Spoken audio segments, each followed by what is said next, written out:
temat na teraz, czyli kondygnację. W świetle prawa domki, które są budowane w oparciu o zgłoszenie bez projektu budowlanego, pełnego projektu, może być tylko jedna kondygnacja, czyli w przeważającej wielkości po prostu może być to domek parterowy. Bardzo dużo osób próbuje jakoś tutaj naginać to prawo, dodawać jakieś elementy. I zaraz Wam powiem o tym, jak można to zrobić. No niemniej jednak przepisy pozostają nieugięte w tym aspekcie i to ma być domek jednokondygnacyjny, co oznacza, że nie może być żadnej piwnicy, bo jest to dodatkowa kondygnacja, i nie może być żadnego poddasza użytkowego, bo to jest dodatkowa kondygnacja, co jest też dosyć logiczne. Nie może być też piętra, pełnego piętra.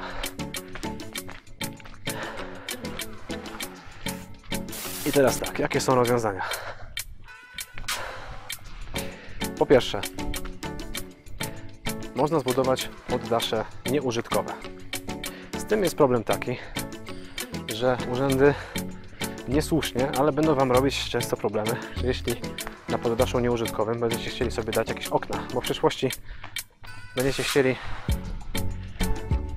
to użytkować na cele mieszkalne, no to nie jest przecież poddasze nieużytkowe, nie? Więc zgłoszenie zostanie odrzucone. Oczywiście nie jest to zgodne z przepisami, żeby nie umożliwić Wam dodania takich okien, no ale tak jak Wam wspominałem na samym początku, w pierwszym odcinku, no to jest jak bicie się z koniem. No, co z tego, że litera prawa jest po Waszej stronie, jak i tak sprawa sądowa będzie się bardzo długo ciągnąć. Więc poddasze nieużytkowe, jeśli Wam przejdzie, to bardzo dobrze. Jeśli będą tam te okna i nikt się nie doczepi, to świetnie. Będziecie też mieć problem z tym, że na poddasze nieużytkowe nie mogą prowadzić stałe schody. No bo skoro to jest nieużytkowe, no to nie będziecie go użytkować cały czas. Tam ma być albo dziura w stropie na drabinę, albo taka rozsuwana, jak są na dach, składana i chowana. Oczywiście, tak jak mówię, nie jest to regułą.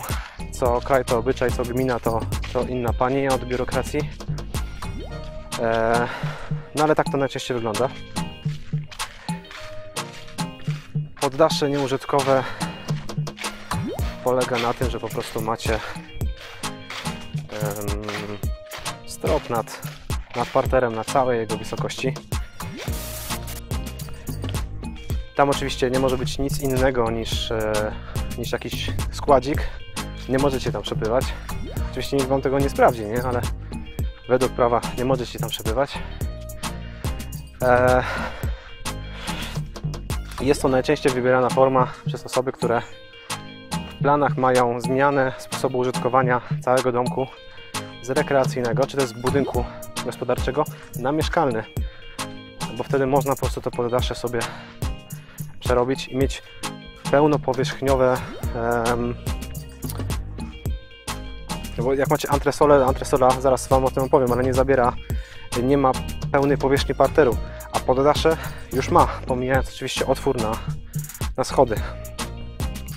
O kurczę, jaki domek, patrzcie.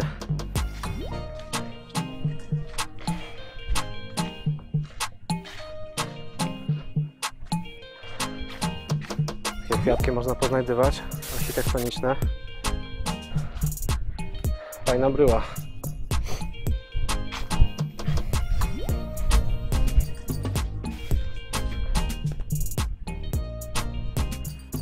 No dobra, ale wróćmy do tematu.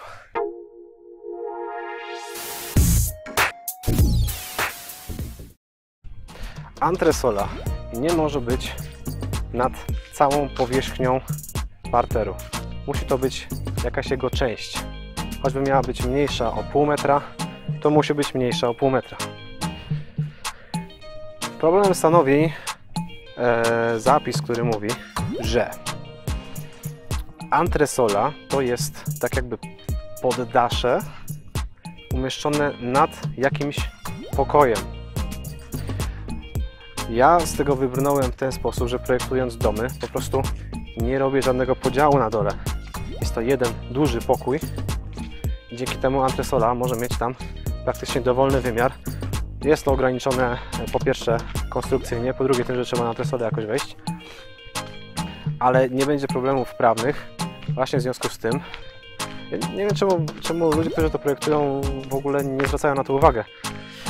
Nie wiem, czy zdarzyło mi się zobaczyć projekt, który miałby to zrobione dobrze, nie? Że jest jakiś podział na parterze uwzględniający antresolę, która jest jakby zrobiona na stropie tych pokojów. Zawsze to wygląda jakoś na opak z prawem. No a teraz już wiecie jak to zrobić i normalnie przy zgłoszeniu antresola jest powierzchnią użytkową, powierzchnią mieszkalną, więc nie musicie się kompletnie tym przejmować. W odróżnieniu właśnie od poddasza nieużytkowego. Poddasza użytkowego w ogóle nie możecie sobie zgłosić. Taki projekt, takie zgłoszenie z miejsca zostanie odrzucone. Przy poddaszu nieużytkowym, tak jak Wam wspomniałem, mogą być problemy, jeśli macie zaznaczoną drabinę na stałe, schody na stałe, czy okna. No a przy antresoli nie. Przy antresoli spokojnie można mieć te schody i okna. I co istotne, jest też jedno zagadnienie związane z antresolą, mianowicie na antresoli antresola musi być przestrzenią otwartą, więc nie może być oddzielona ściankami działowymi od przestrzeni na dole. Czyli nie możecie zrobić sobie tak, że wchodzicie po schodach i otwieracie jakieś drzwi, za którymi drzwi, które są umieszczone w ścianie i za nimi jest przestrzeń na antresoli. Nie, ta przestrzeń musi być otwarta. Rzecz jasna, mało kto w ogóle będzie sprawdzał Wam potem takie rzeczy, ale tak jak ciągle Wam mówię, lepiej dmuchać na zimne, uwzględniać to wcześniej, niż potem w jakichś problematycznych sytuacjach mieć nóż na gardle. Ok, dobra, to jest tyle w temacie kondygnacji. Zachęcam Cię, mój drogi widzu, do subskrybowania, dania wujkowi Jackowi łapki w górę, a my widzimy się w kolejnym odcinku, więc bądź na bieżąco. Cześć!